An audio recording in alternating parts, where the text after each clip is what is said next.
Welcome, Warlords. Today we have Rodge from the Saga Thorsday channel joining me to talk about the Pagan Raiders. This is from the Old Friends New Enemies section of the Age of Crusades book and uses the Saxon battle board from Age of Invasions. Unfortunately, due to some technical screw-ups on my end, the audio and the video isn't the best. Rodge still brings some really interesting points and I'm excited to share these with you. I know that you've built your pagan heathens, or your what do you call them? The Eastern heathens. Those are the ones, yes. Yeah. You could have any Eastern pagans. Either one, I'll respond to. Yeah, for the Pagan Raiders, I guess I did have these guys in mind when I was building that force, but that was more in line with, well, I can use them as Vikings, I can use them as Yams Vikings, Pagan Rus, Pagan Peoples, Pagan Raiders, why not? More when I was purchasing models, I got to make sure I have like 24 of every troop type javelins, heavy weapons, normal spear shield guides.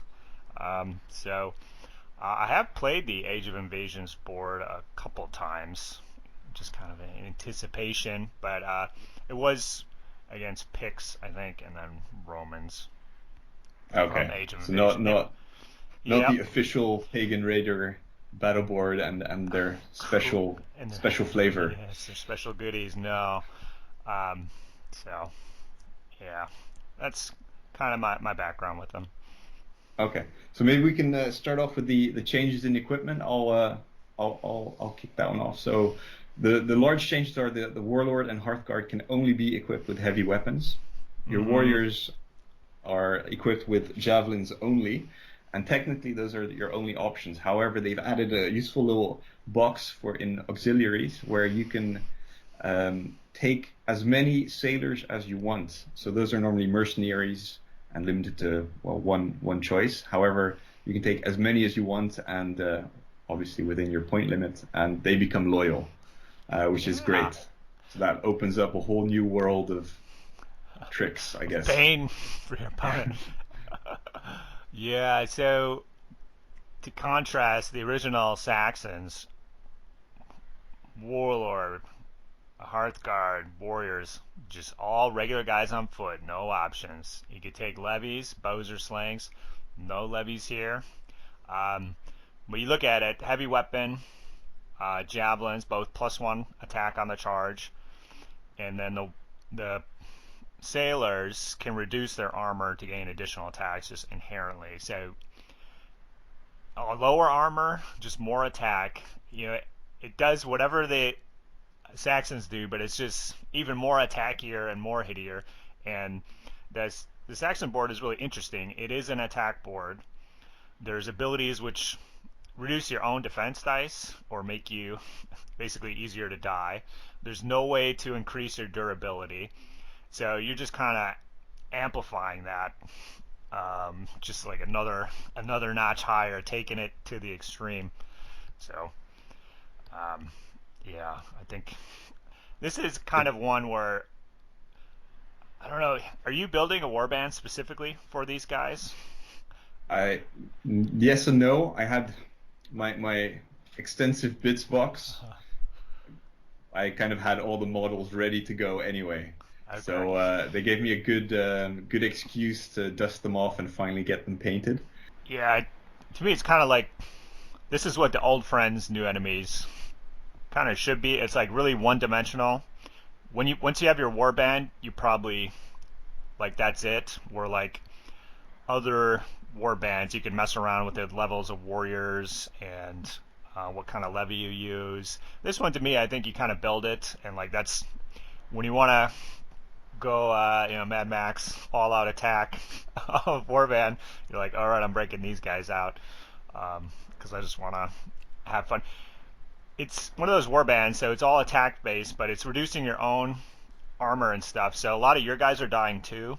So as you're fighting, your opponent's going to have a lot of fun too, because both sides are dying. Any warband like that is generally really fun for your opponent as well, where you're also dying, I've found. Yeah, I think maybe we can talk about the sailor ability. Mm-hmm. So I think that really made it very interesting for me to start putting one of these warbands together. So one of their abilities is for a scenario with slaughter points, your sailors can disembark, which means that they can enter the playing field on one of the short board edges, as long as they're I think S away from enemy unit. So that's really I think I got that rule right. I don't have.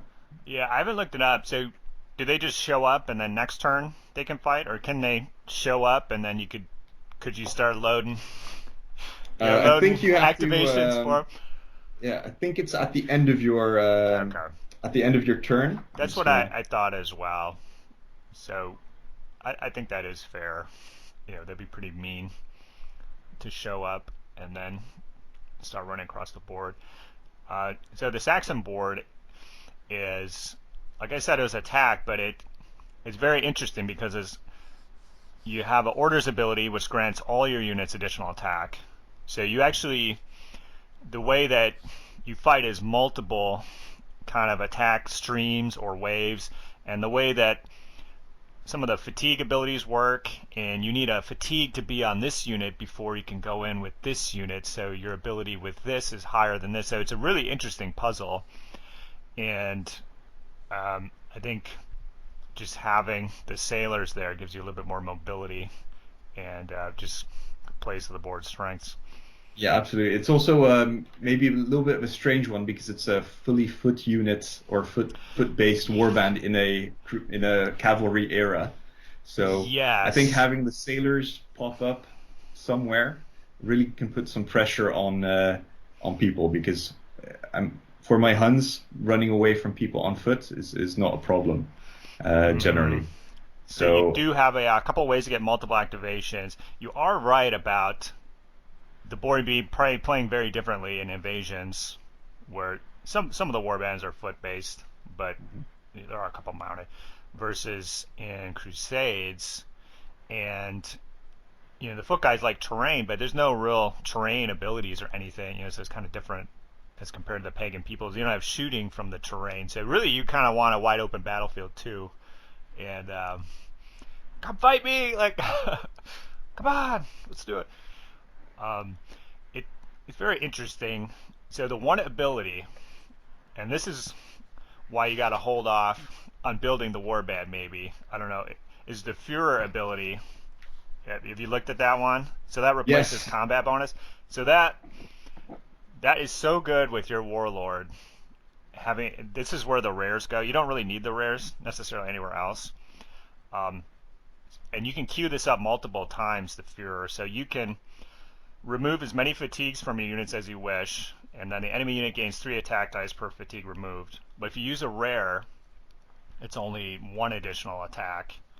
And like I said, you don't need the rares necessarily anywhere else. So when I was playing, I would load the rares in here, and the warlord was very, very difficult to kill because of that. When you're exhausted, it doesn't matter. They come in, you pop the Führer.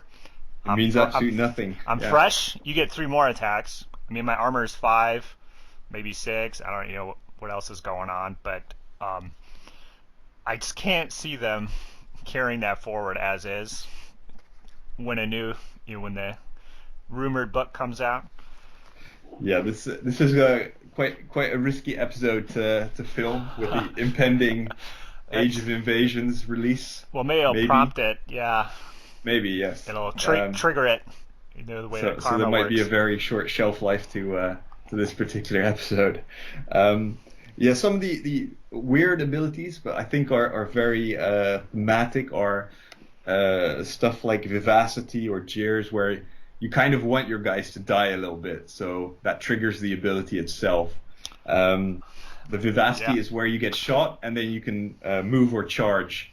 So that gives people a little bit of a pause if you're maybe short away or medium away from a shooting unit, whether or not they bows, javelins. They gotta think twice.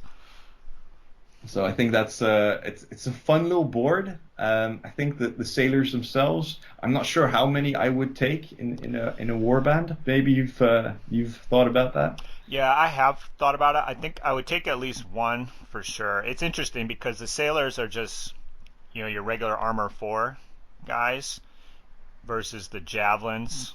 So like you could, just from an equipment perspective, prefer the sailors even if you don't want to use the other abilities per se. The downside with the sailors though is you have to take them in units of 8. I'm assuming that Yeah, I is the don't think case. you can. Yeah, I don't think you can Yeah. split them up just the way the base off works.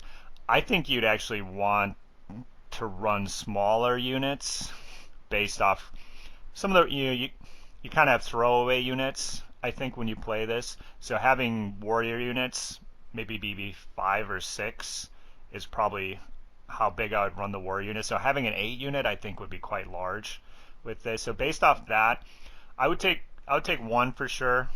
I think you could take 2 or 3. I think that would be fine, but I would probably rather get 3 units of warriors than 2 units of sailors. Probably most of the time. I don't know. What are your thoughts as far as a build? I think at least one just to put the pressure on Yeah, any mounted absolutely. warbands.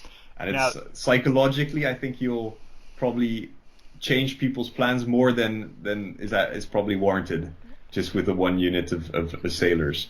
So I think that's it's kind of the reason to take this warband to begin with, I think. So you'd be missing out. Yeah, so I would take mostly warriors. Maybe 1 unit Hearthguard to keep the warlord alive. I'm not sure. Yeah. It's tough. The caveat, like you said, though, is the Age of Crusades and going up against long range shooting, a lot of mounted troops. So based off that, maybe after a game or 2, you might want to throw more sailors in, depending how your charges across the board go. Once you get close, there is a lot of utility, I think, in your dice, but for the most part, there's no ability that like all your guys run across, which sometimes you would see with like a foot melee warband. Yeah, there's no multiple activations or anything like that. There is one, but you have to be within Yes. medium of the enemy. Yeah. So So the storm breaks one is yeah, and that's Yes. cool. I like that ability. That's good. yeah, stuff. I've had that being played against me, and it's unpleasant. But yeah, I think this one's definitely a fun outlier of a warband that kind of mixes up a lot of the Crusade, that steps outside of the general mold of the Crusade warband. Yeah, I agree. And from you're looking at from power perspective, I don't think it's better than the original Saxons per se. If you're looking into Crusades, if you want to win more games, I'd probably go towards the pagan peoples. So I think, but if you just want to have some fun and not think too hard about what you want to do, I think it's a good warband. Absolutely. I think also something to say about the Saxons. Hopefully this continues, but Yeah. they're one of the few boards that can be used in all of the historical ages. Obviously not Hannibal, but yes, they can be used in the age of Vikings as well as Germanic people. Vikings, they get cavalry Yes, with these I think that's abilities. So that is juicy. I'm really looking forward to running that at some point. Very interesting. Yeah, I've looked at those guys, and yeah, these abilities mixed with cavalry it could be very nice. Yeah. From a modeling perspective, I don't think we really touched on that yet, but specifically, yeah, just if you want to use the Gripping Beast Vikings box set, I think that works. I think that's probably the cheapest warband, 22 pounds or 30 euros, and then you've got an entire warband. Yeah. Yeah. I mean, it's one of those things where, the Viking sources, when you find information about the Vikings, it comes from the people they were fighting, and there's not a lot of primary from their perspective source. And I think it's the same things here. So I remember I was in Denmark at like a historical museum, and they had a statue of the four-faced god of the Wends that Yes. they had taken, and I'm like, oh, that's so cool. Like, I need to know more about this four-faced god of the Wends. And all my Google food didn't bring anything up on I've got the some. internet. I went deep into that when I was doing my pagan peoples, because there's a large overlap between those two. So I might send some forward some links. Okay, yes, please.